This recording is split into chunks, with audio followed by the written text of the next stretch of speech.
So, how was your life like after the war, or after the internment camps? We went I moved to Grand Junction, Colorado, and there was a lot of prejudice. Uh, we, people used to throw rocks at me as I walk home from school, and we weren't treated very nice. But then we knew that. We just put up with it. So Um,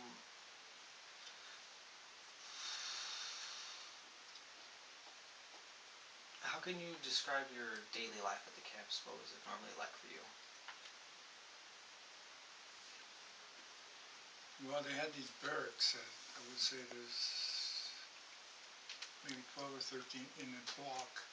And then they had four blocks to a quad. And then way over here would be another quad, and they kept them separated as fire breaks. So if there's a fire, the whole place wouldn't go down. And we did have fires. They had a separate yes, area for the men's room, the latrine, and the women. we had one for each block. And in that latrine, they had the showers and everything. In the morning, the guys who wanted to shave and they went there to brush their teeth and take showers and stuff. Same for the ladies. And then they had a third one, which they called the laundry house, where people could do their laundry and ironing. And the water supply was from a tank that each block had, and it was filled with water each day, and that provided enough pressure that the water was useful. And a lot of people got sick from drinking it at first, but and most of us bought clothes, shoes, so forth from the catalogs. Sears was really a godsend. Sears made a lot of money off of the Japanese people. Because we did most of our, we didn't have what we call a We had a PX, but it was very limited. And we had each block had our own mess hall, and we all went to have breakfast, lunch, and dinner there. Get in line, and I remember they used to serve. What was that?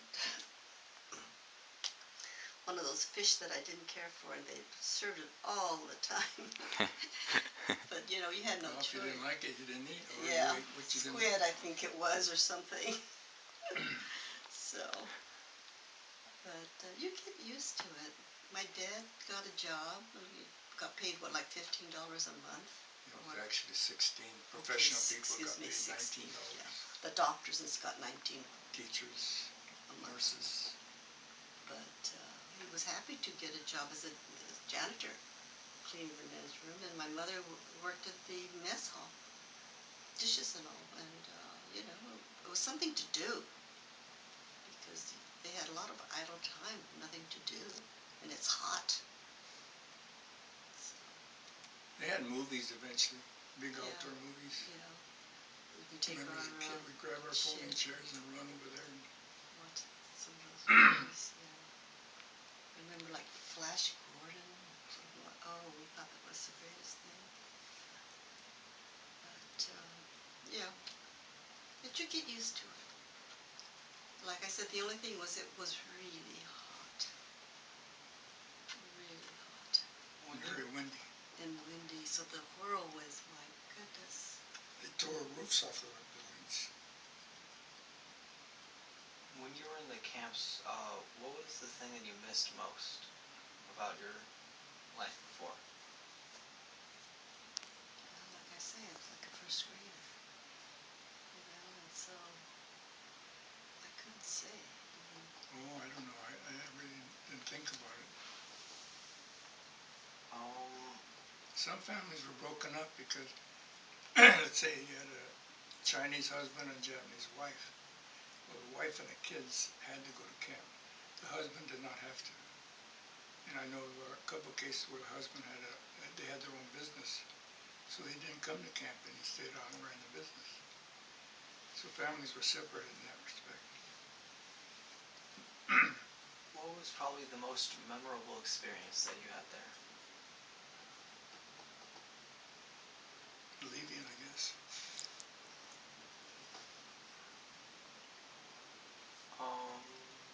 almost drowned in the canal. And really, I never got over it. That's one of the reasons I never really learned to swim. I used to have a paddleboard or something, and I don't know, something happened, and did we have lifeguards? I guess we had lifeguards. Oh At well. the pools we had lifeguards. Yeah, well, but it was canal that they just put water in so that we could get cool off. So. Well, I told her I wanted to be buried at sea, and she said she doesn't want to because she doesn't know how to swim. Yeah, I never learned because of that experience, I think. Um, did being put into the camps make you feel any towards of like hatred towards America for doing this to you? Not me, because I was too young. Not really. I don't know if you're aware of the military service by the Japanese Americans during World War II. 442nd. 442nd Regimental Combat Team was the most decorated unit during World War II. My brother-in-law was in that. And they fought mostly in Italy. They, It's made up of a lot of the Japanese Americans from Hawaii. but stateside too. Um, if you could describe your experience there in one word, what would it be?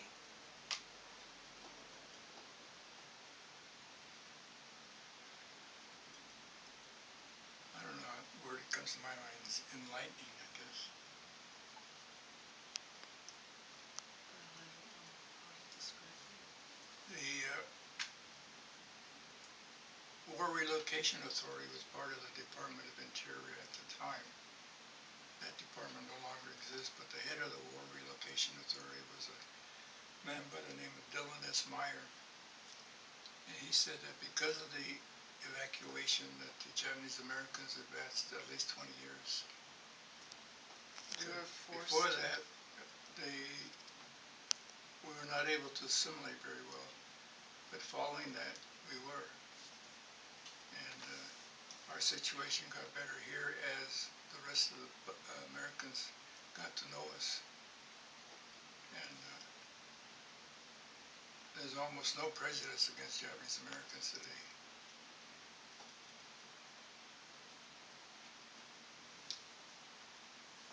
I think that's about it. There's one last time. I have a question. You know how you guys entered at different age? You entered at like age 6 and you're at age 12. So, at the time, like, what were you thinking? Because you being younger must have thought, like, about what was going on. And, like, what was going through you? Like, watching your parents and, like, your family just moving and everything. Like I say, I was too young. I just did what I was told. We have to go now. Okay. Grab your things. Okay. And you just follow. Want to come closer? No, that's good. I didn't have. I know there's a lot of pictures in here you might want to just kind of look at. I think that if you were to talk to someone who was a teenager, they would have many different feelings about it. But I was too young. At 6 years old, you know, I didn't know any better. So, but I know that my parents suffered a lot. But I think the ones who suffered the most were those in the late teens, early 20s. Their lives were very disrupted. yeah, well, like John. They're going to school and stuff like that, and starting a career or He whatever. was going to be a doctor. And that was.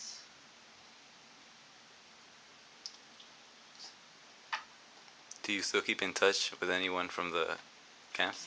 Yeah. Oh.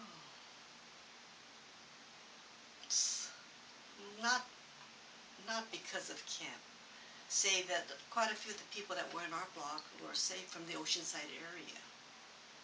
So then, you know, I would still see some of them, but not from my camp experience, because my camp experience, like I said, you know, was so short. Mm-hmm. So. If you could have taken a certain possession with you, no matter what it was, to the camps. I had nothing. I don't remember either. some reason I was able to take my bike because I had it You in did camp. have, oh, you Yeah. did have your bike? Oh. Everybody and You their were, brother wanted to ride it. yeah, well, you were special then. I didn't know you had your bike. I even Well, brought at it that home here. time, you know, he's 5 years older than I am. And so at that time, it's a world of difference in age. I mean, now, you know, I'm older than he is, but,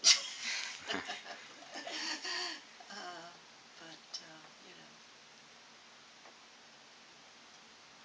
but we didn't know that we were living across the canal from each other until after we talked about it and said, oh, did you live there? Well, I guess I've seen you, but, you know, you might have been in the water when I was in the water. I don't know. So, yeah. But like I said, the things that I remember is it was hot and we used to have what they call geta, is that what you call it? Those Wooden shoes. shoes. They made wooden shoes so that we won't have to walk in the sand. And I remember sitting, you know, running to the canal, which was like about a block, I would say, from here. And, but like I said, we got together and there were about half a dozen of us girls and we used to play and, you know, it wasn't, You can make this into a written report, post it on the school website. Along with the video. Along with what? Along with the video that we're taking.